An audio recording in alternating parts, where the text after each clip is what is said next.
5 months ago, a team at OpenAI attempted a radical experiment, building a production ready software with 0 lines of code written by humans.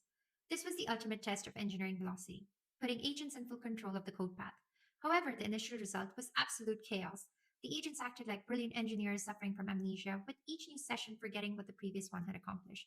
Without a proper system, agents tried to one shot complex features into messy, undocumented code slop, and they suffered from context anxiety, rushing to mark half finished work as done just to avoid hitting token limit. The breakthrough was harness engineering, building a safe, predictable workflow around the model rather than just throwing prompts at it. First, the work was split into three distinct roles: a planner to break down goals, a generator to write code, and an evaluator to grade the work.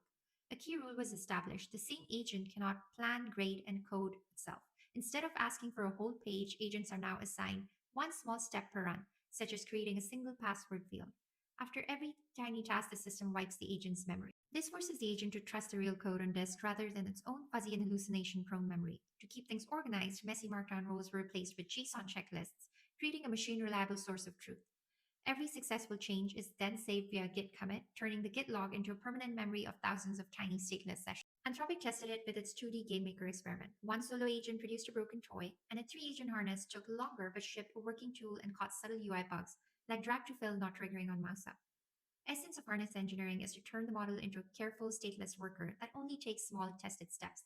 The next one is environment engineering. So once the agent knows how to behave, you have to fix the world it lives in. Here, instead of 1,000-page manuals, the agents were given 100-line index. Think of it as a GPS that tells the agent exactly where to find the rules when it needs them.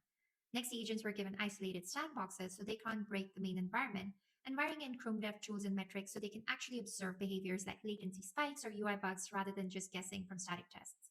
Finally, they have digital janitors like garbage collection agents that don't build anything new and only scan for bad habits and enforce the executable rule of architecture. Putting it all together, this evolution fundamentally changes the role of software engineers. You don't have to be the person writing every line of code. Instead, your responsibility is to design the harness, how agents work, engineer the environment where they work, and set feedback loops, test metrics that keep everything on track.